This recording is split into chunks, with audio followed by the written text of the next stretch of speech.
এই sir, sorry. আরে দাঁড়ান না, এত দাঁড়া কিসের? হ্যাঁ স্যার, ওরা আমার ফোন আর মানি ব্যাগ চুরি করে পালাচ্ছে স্যার। তাই নাকি? তো চলেন থানায়, চলেন রিপোর্ট। স্যার, থানায় যেতে হবে না, আমি ওদের ধরতে পারবো, আমাকে শুধু যেতে দেন ব্যাস।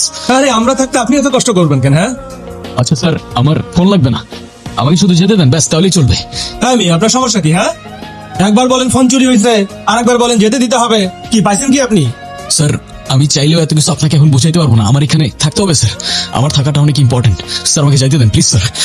এই মিয়া, বোঝো না তুমি আমাদের দিকে ঢিল মারবা আর আমরা তোমাকে এমনি এমনি ছেড়ে দেবো নাকি? আরে চলতাম। আরে আজব, আপনারা আমার কেউ কথা কেন শুনতেছেন না? আরে সমস্যা কি? হাত করা পড়ে যেতেছে ভাই, আপনি একটু বলেন না। নাম বল। অনেক ওনার ভিতরে নিয়ে চলেন। ভাই, আমার কাজ আছে তো ইম্পর্টেন্ট, আমাকে এখানে কেন আটকে রাখছেন আপনারা? স্যার প্লিজ আমাকে যেতে দেন না স্যার, প্লিজ স্যার, আপনি কিন্তু কাজটা ঠিক করতেছেন না।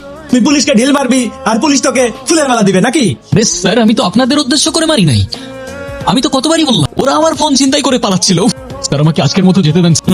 No chance. ভাই তুই কে রে ভাই? হ্যাঁ কোন দেশের প্রাইম মিনিস্টার? হ্যাঁ স্যার, আমি ইম্পর্টেন্ট কোনো মানুষ না, কিন্তু কালকের দিনটা আমার জন্য অনেক ইম্পর্টেন্ট।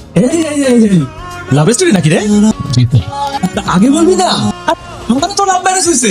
নে তোর লাভ স্টোরি বলা শুরু কর, শুনি। ওর সাথে দেখা করে আসি আগে, তারপর আপনাকে সব খুলে বলি।